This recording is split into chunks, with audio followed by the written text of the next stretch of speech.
안녕하십니까. 광주 전남권 뉴스입니다.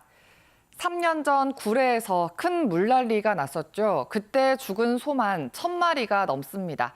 생명위령제가 열렸는데 당시 피해 현장을 찾았던 문재인 전 대통령이 참석해 생명과 안전이 먼저인 세상을 만들어가자고 말했습니다.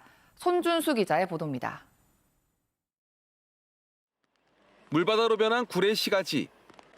집중호우에 제방이 무너지면서 주민들은 삶의 터전을 잃었고 수천억 원의 재산 피해가 났습니다. 당시 문재인 대통령은 피해 현장을 찾아와 주민들을 위로하고 지원을 약속했습니다. 수해 3주기를 맞아 생명위령제가 열린 자리에 문 전 대통령이 다시 찾아왔습니다. 문 전 대통령은 큰 피해를 이겨내고 활기찬 마을로 다시 만들어낸 주민들을 응원했습니다. 이 세상이 본받는다면 생명이 먼저고 안전이 먼저인 세상을 우리가 함께 만들어갈 수 있을 것이라고 생각합니다. 주민들은 문 전 대통령의 방문에 고마움을 전하면서 사람 중심의 재난 대응 체계 도입을 촉구했습니다. 기후위기 시대 재난 대응 체계를 전면적으로 재검토해야 된다고 봅니다. 그 검토 사항 중에 하나가 사람 중심의 대응.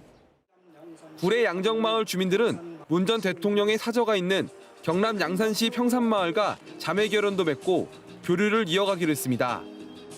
한편 문 전 대통령은 정치 현안을 묻는 질문에 대해 개인 일정으로 왔다며 별다른 언급을 하지 않았습니다. KBS 뉴스 손준수입니다. 제6호 태풍 카눈의 북상에 따라 해경이 비상근무에 들어갔습니다. 서해해경청은 광역구조본부 대응 1단계를 가동하고 인명과 재산 피해 방지에 집중할 방침입니다. 일선 해양경찰서들도 해안가와 방파제 등 위험 지역의 순찰을 강화하고 정박 중인 어선의 관리와 출항 통제 등 대책 수립에 나섰습니다. 또 연안 해역에서의 안전사고 발생이 우려되면서 오늘부터 사흘 동안 연안 안전사고 위험 예보제 경보를 발령했습니다. 태풍 카눈의 영향으로 감귤 황룡병의 매개충인 귤나무이가 일본에서 국내로 유입될 수 있다는 분석이 나왔습니다. 국립순천대 농생명과학과 홍기정 교수팀은 태풍 카눈이 귤나무이가 발생한 일본 가고시마현의 남부 섬들을 강타하고 올라오고 있어서 귤나무이가 제주도와 남해안에 유입될 수 있다고 밝혔습니다. 홍 교수는 즙을 빨아먹는 해충인 귤나무이가 제주도와 남해안의 감귤과 유자 재배 농가에 악영향을 미칠 수 있다며 조기 탐지 활동과 역학조사가 필요하다고 설명했습니다. 최근 천일염 가격이 후쿠시마 오염수 방류를 앞두고 크게 올랐는데요. 방류 이후에는 가격이 다시 폭락할 것으로 예상되자 지자체와 생산자들이 대책 마련을 요구하고 있습니다. 김광진 기자의 보도입니다. 신안군의 한 천일염 염전입니다.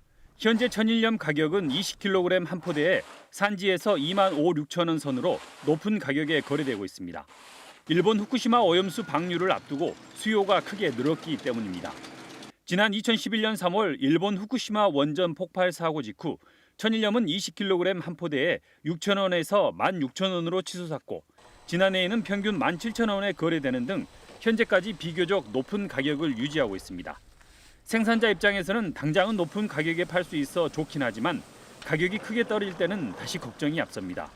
지금 가격은 너무 파악된 가격이고 지금 소금 가격은 해수부에서 뭐 국가에서 뭐 지침을 내려주든가 해가지고 지역 농협에서 이것을 어떠한 구심점을 딱 잡고 해주셔야 됩니다.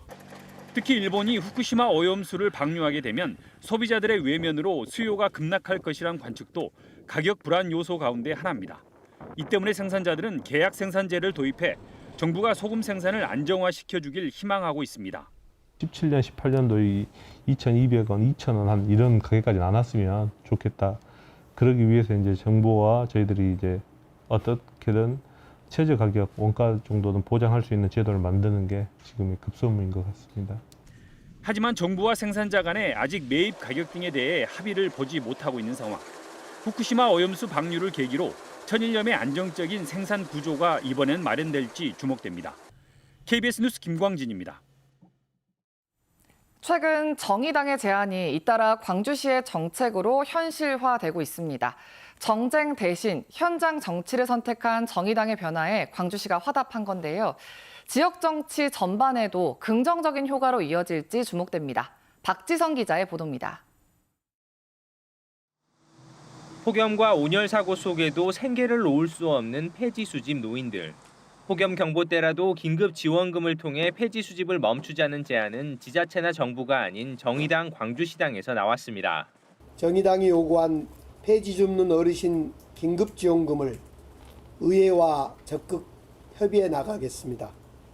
아동 무료교통과 청소년 정액권 등 광주시에서 추진하고 있는 대중교통 개편안도 마찬가지입니다.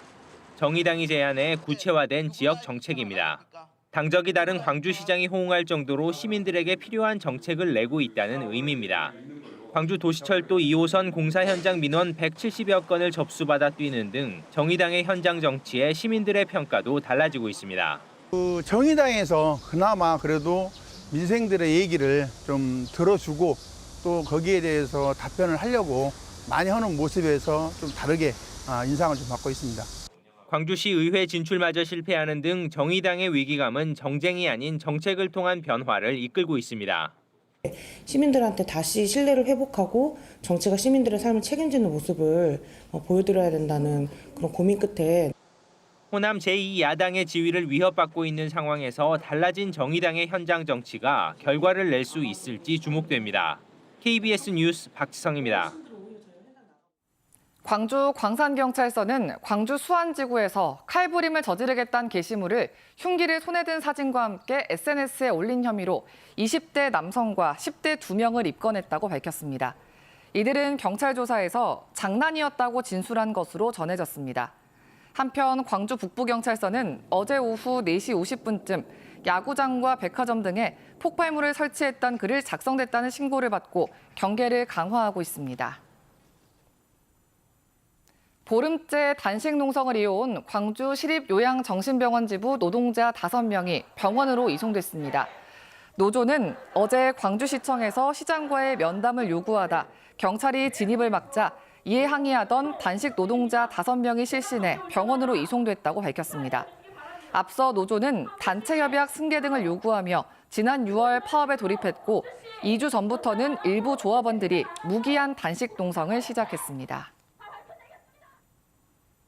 더불어민주당 소속 광주시 의원들이 한국에너지공대 총장 해임 건의를 철회해야 한다고 주장했습니다. 시 의원들은 어제 성명서를 내고 감사원의 명분 없는 표적 감사에 이어 최근 산자부가 총장 해임 건의까지 하면서 국가 균형 발전의 상징인 한국에너지공대가 정상 운영과 좌초의 갈림길에 있다고 진단했습니다. 이들은 총장 해임 건의 등의 압박은 공공기관 지방 이전 정책 취지에 어긋나며 현 정부의 국정 목표인 지방시대 실현을 스스로 파기하는 것이라고 주장했습니다. 광주시가 정부의 새로운 균형 발전 정책인 기회 발전 특구 유치에 나섰습니다. 광주시는 어제 광주 테크노파크에서 특구 추진단 첫 회의를 열고 추진단과 실무 전담팀 등을 운영해 특구 유치를 본격화하기로 했습니다. 기회 발전 특구는 비수도권 투자 촉진을 위해 지자체 기업 간 협의에 따라 지정하는 지역으로 특구로 지정되면 투자 기업은 규제 특례와 세제 혜택 등을 받을 수 있습니다. 정부가 광복절 특별 사면을 위한 심사에 착수하면서 부영그룹 이중근 회장이 포함될지 관심입니다. 법무부는 오늘 정부 과천청사에서 사면심사위원회를 열고 광복절 특사와 복권 요청 대상자들을 심사할 예정입니다. 이중근 부영그룹 회장은 회사 돈으로 비자금을 조성하는 등 배임 횡령 혐의로 기소돼 2년 6개월의 형기를 채웠지만 5년 취업 제한 규정 때문에 경영 일선에 복귀하지 못하고 있습니다. 한편 최근 이 회장은 순천시 서면 고향마을 주민들에게 사비로 1,400억 원을 기부했습니다. 서해해경청이 최근 석 달 동안 전남 지역 어촌과 항포구에서 대마와 양귀비 집중 단속을 벌인 결과 130명을 적발했다고 밝혔습니다. 해경은 또 대마 25.3g과 양귀비 8,046주를 압수했습니다. 적발된 이들은 해남과 완도 등에서 대마를 소지하거나 텃밭에 양귀비를 재배하는 등 마약류 관리법을 위반한 혐의를 받고 있습니다. 대마와 양귀비를 소지하거나 허가 없이 재배하는 경우 5년 이하의 징역 또는 5천만 원 이하의 벌금에 처해질 수 있습니다. 올해 전남 지역 벼 농작물 재해보험 대상 면적 14만 8천 헥타르 가운데 79%인 11만 7천 헥타르가 보험에 가입해 가입률이 전국 평균인 61%보다 높은 것으로 나타났습니다. 전남도는 보험료 가운데 농가가 부담하는 비율을 20%에서 10%로 낮추면서 가입률이 늘어난 걸로 분석했습니다. 지난해 전남에서는 6만 5천여 벼 재배 농가가 보험에 가입해 보험금으로 모두 543억 원을 받았습니다.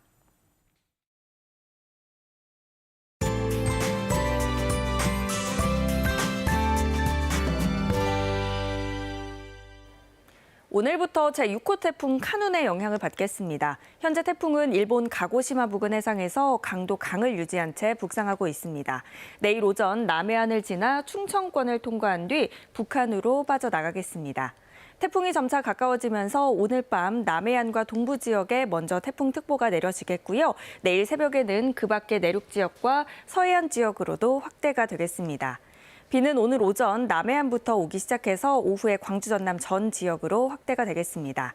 전남 동부 내륙과 남해안 지역은 오늘 밤부터 내일 오전, 광주와 전남 북서부 지역은 내일 새벽부터 오후 사이에 시간당 30에서 60mm 안팎의 매우 강한 비가 내릴 수 있겠습니다.